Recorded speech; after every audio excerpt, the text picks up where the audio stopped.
এ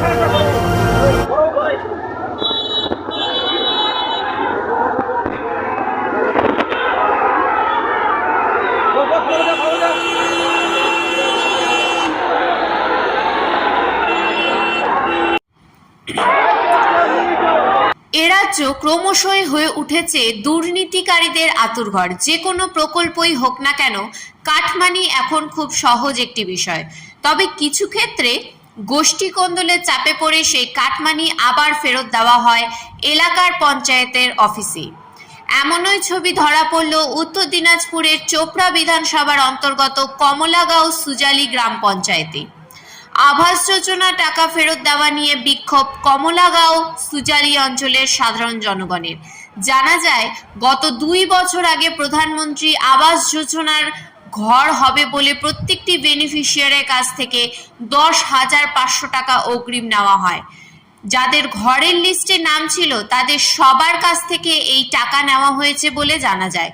বর্তমানে প্রাক্তন অঞ্চল সভাপতি আব্দুল হক ফেরার থাকায় তার স্ত্রী নুরি বেগম প্রধান কমলাগাঁও সুজালি অঞ্চলের। এই দিন তাকে ঘিরে বিক্ষোভ দেখান সাধারণ জনগণ। সকাল থেকে প্রায় 200 লোকের টাকা 10,500 করে ফেরত দেওয়া হয়। যারা ফেরত নিয়েছে তারা খুশি হয়ে বাড়ি যায়, যারা এখনো পায়নি তারা পঞ্চায়েতের সামনে বিক্ষোভ দেখাতে শুরু করে, এমনকি প্রধানের ওপরে চড়াও হয়। পরিস্থিতি নিয়ন্ত্রণে আনতে ইসলামপুর থানার রামগঞ্জ ফাঁড়ির বিশাল পুলিশ বাহিনী মোতায়েন ছিল। বর্তমানে পরিস্থিতি নিয়ন্ত্রণে আছে।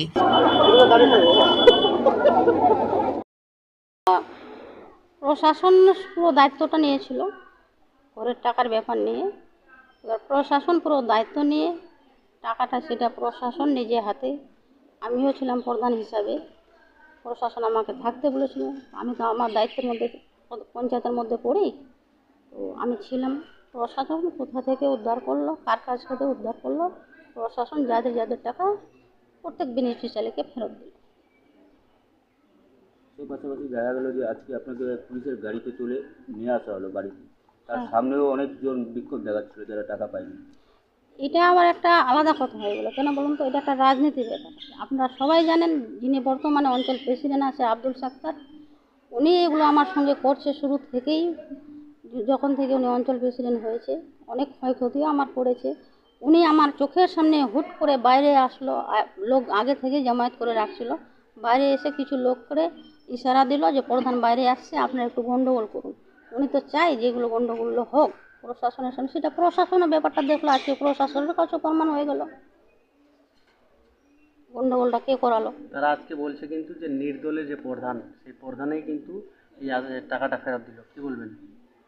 আমি তো প্রধান, এবার আমার দায়িত্বের মধ্যে পড়ে প্রশাসন আমাকে ডাকছে, বিডিও আমাকে যেতে বলেছে, তো আমার তো যেটা দায়িত্ব আমাকে তো পালন করতে হবে না, আমাকে তো যেতে হবে। আমি পিছু হটলে আবার প্রশাসনের কাছে আমি ওটা দায়ী হয়ে যাব ওদের কাছে।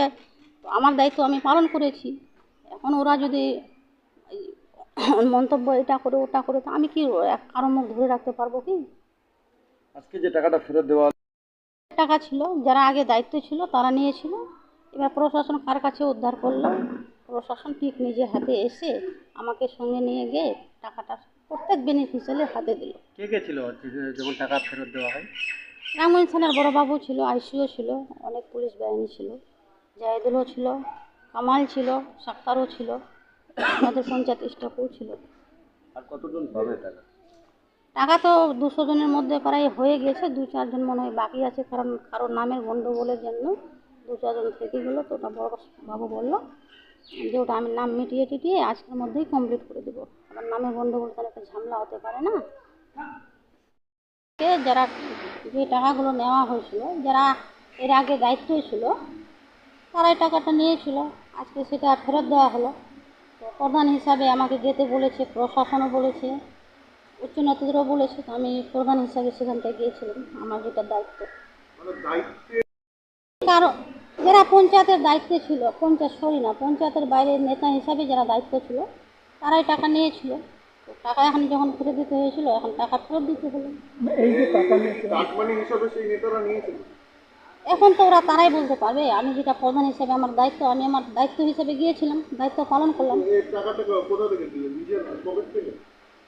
এখন সেটা কে দিল না দিল এটা পরে আপনারা জানতে পারবেন, আমি এখন নিজের মুখে উল্লেখ করতে পারছি না। কিসের টাকা ছিল এটা? এটা ঘরের টাকা ছিল। কত লোককে আজকে দেওয়া হলো? 200 লোককে। আর বাকি আছে কি? না না বাকি নেই, সবগুলো দেওয়া হয়েছে। যেগুলো নামের গন্ডগোল আছে বা অন্য কিছু গন্ডগোল আছে, 2-1 বাকি থাকলো, সেটা প্রশাসন আছে, ওরা বুঝে নিল বা বুঝে গেল।